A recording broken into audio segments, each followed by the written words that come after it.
ये आगे अगला जो अनुच्छेद है, अगला जो अनुच्छेद है वह है 148। अगला जो अनुच्छेद है वो कौन सा है? 148। 148 में क्या है? 148 में क्या है जरा समझिए। 148 में भारत के नियंत्रक, भारत के नियंत्रक एवं महालेखा परीक्षक की चर्चा है।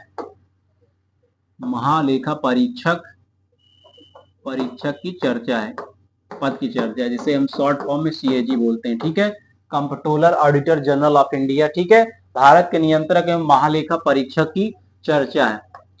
तो इनके पद की चर्चा है, ध्यान रखिएगा। कौन बनता है इस पद पर, कौन बैठ सकता है, योग्यता क्या होती है? भारत के नियंत्रक एवं महालेखा परीक्षक कौन बनता है? तो एक सेवानिवृत्त प्रशासनिक अधिकारी बन सकता है। ठीक है, एक सेवानिवृत्त रिटायर्ड आईएएस ऑफिसर इस पद पे आ सकता है। रिटायर्ड आईएएस ऑफिसर इस पद के लिए योग्य होंगे। ठीक है, रिटायर्ड आईएएस ऑफिसर इस पद के लिए योग्य होंगे। बात समझ रहे हैं? इनका जो इनकी जो नियुक्ति शपथ कह लीजिए या फिर त्याग पत्र, ये सब किसके हाथ में है? तो ये राष्ट्रपति के हाथ में। किसके हाथ में है? राष्ट्रपति के हाथ में। ये सब मामले किसके हाथ में है? राष्ट्रपति के हाथ में। यानी सीएजी को अगर नियुक्त करना है, भारत के नियंत्रक एवं लेखा महापरीक्षक की नियुक्ति प्रोसेस में नियुक्त करना है उसको, ठीक है, शपथ दिलाना है, त्याग पत्र जो है आपका लेना, सब राष्ट्रपति महोदय हैं। ठीक है, हाँ, लेकिन एक ये बात है कि जो नियुक्ति होती है ये किसकी सलाह पर होती है? तो सलाह ध्यान रखिएगा, प्रधानमंत्री की सलाह पर। किसकी सलाह पर होती है? प्रधानमंत्री की सलाह पर नियुक्ति सीएजी की होती है। ठीक है, बात क्लियर हो रही है? इनका जो कार्यकाल होता है, वो 6 वर्ष या 62 वर्ष होता है। यानी कि 6 साल अपने पद पर रहेंगे या अपनी उम्र 62 वर्ष तक रहेंगे। ठीक है, 62 वर्ष तक रहेंगे, यानी कि 61 में बने तो 62 तक ही रहेंगे, या फिर जो है आपका 6 वर्ष रहेंगे। बात क्लियर हो रही है? कार्यकाल। ठीक है, इनको अगर हटाना है, इनको मान लीजिए इनके पद से हटाना है, तो इनके ऊपर कदाचार का मुकदमा चलता है। क्या चलता है? कदाचार का मुकदमा चलता है। समझ रहे हैं? कदाचार का मुकदमा चलाया जाता है इनके ऊपर। बात क्लियर हो रही है?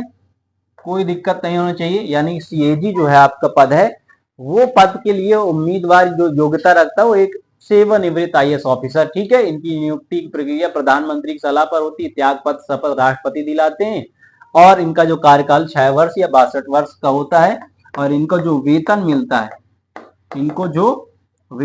है वो सुप्रीम कोर्ट के जज के बराबर, मुख्य न्यायाधीश के बराबर होता है। ठीक है, 2,80,000 पर मंथ, प्रति माह ये सैलरी होती है इनकी 2,80,000 कैग की। किसकी? कैग की। तो बात इनके पद की चर्चा 148 है। भारत के नियंत्रक एवं महालेखा परीक्षक के पद की चर्चा 148। बाकी इनके कार्य के बारे में ध्यान रखिएगा, इनके कार्य के बारे में आपको बता देता हूं। ठीक है, समझिए इधर।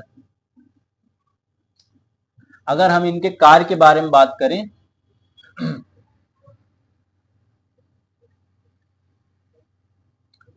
समझिए, ये जो आपका मैंने अभी पढ़ा है तो ये पद के बारे में पढ़ा है।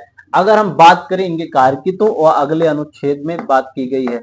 अनुच्छेद 149, अनुच्छेद 149 में सीएजी का कार्य है, ड्यूटी है। ठीक है, कंट्रोलर ऑडिटर जनरल क्या है? कार्य है। इसमें कार्य की बात की गई, यानी ड्यूटी की ड्यूटीज क्या है? तो इनकी ड्यूटी क्या है? तो ध्यान रखिएगा, ये केंद्र सरकार प्लस राज्य सरकार, केंद्र सरकार, राज्य सरकार प्लस एनजीओ या फिर पब्लिक सेक्टर यूनिट की कंपनी, पीएसयू कंपनी है, जैसे कि पीएसयू कंपनी में जैसे आता है गेल आता है, सेल आता है, ये सब जो company, gas authority of India limited, steel authority, ये पीएसयू कंपनी है। ठीक है, तो इन सब का क्या करना? ऑडिट करना। इन सब का जो है लेखा जांच करना, ये सब काम किसका है? तो सीएजी का है। इनकी ड्यूटी क्या है? इनका, यानी कोई पूछे सीएजी का कार्य क्या होता है, comptroller auditor general of India का काम क्या होता है, तो केंद्र सरकार में कितना पैसा खर्चा हुआ है, कितना आया है, ठीक है।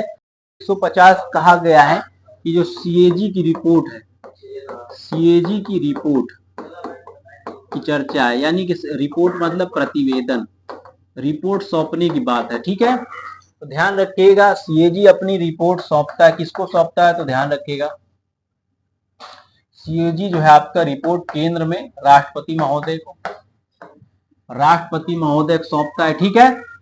और ध्यान रखिएगा राज्य में राज्यपाल महोदय को, राज्य में राज्यपाल महोदय को, राज्य में राज्यपाल महोदय को। राष्ट्रपति इस रिपोर्ट को जो है उपस्थित करवा देते हैं दोनों सदनों में, सदन में, ठीक है।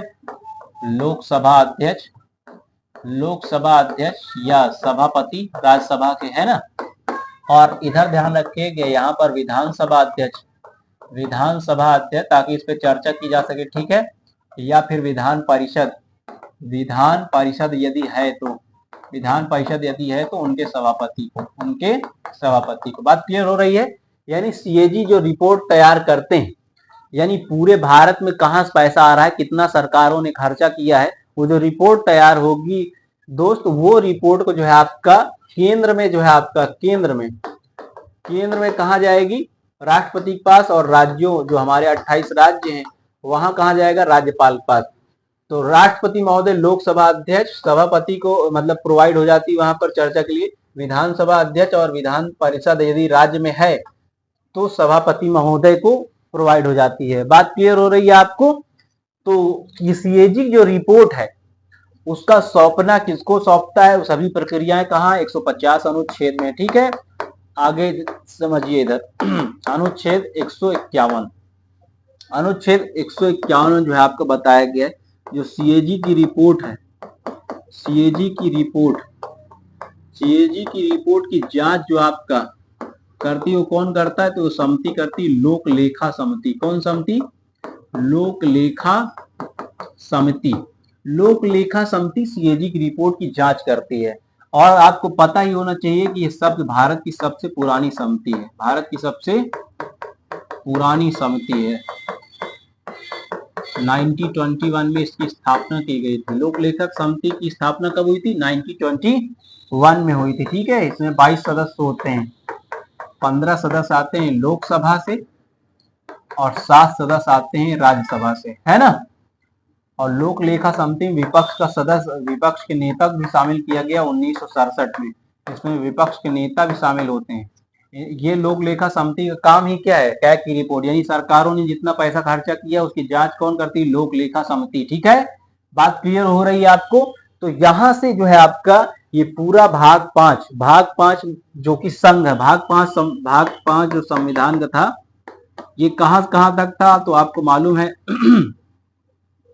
ये 52 से लेकर 151 तक था, जिसका नाम क्या था, संघ। हम यहां तक पहुंच चुके हैं, ये चैप्टर यहां से क्लोज होता है। ये जो है आपका, ये जो संविधान का भाग था यहां से खत्म होता है, ठीक है। अगले भाग में राज्य की चर्चा है, उसकी हम चर्चा करेंगे। आप सभी इसको पढ़ें। आप सभी का बहुत बहुत धन्यवाद।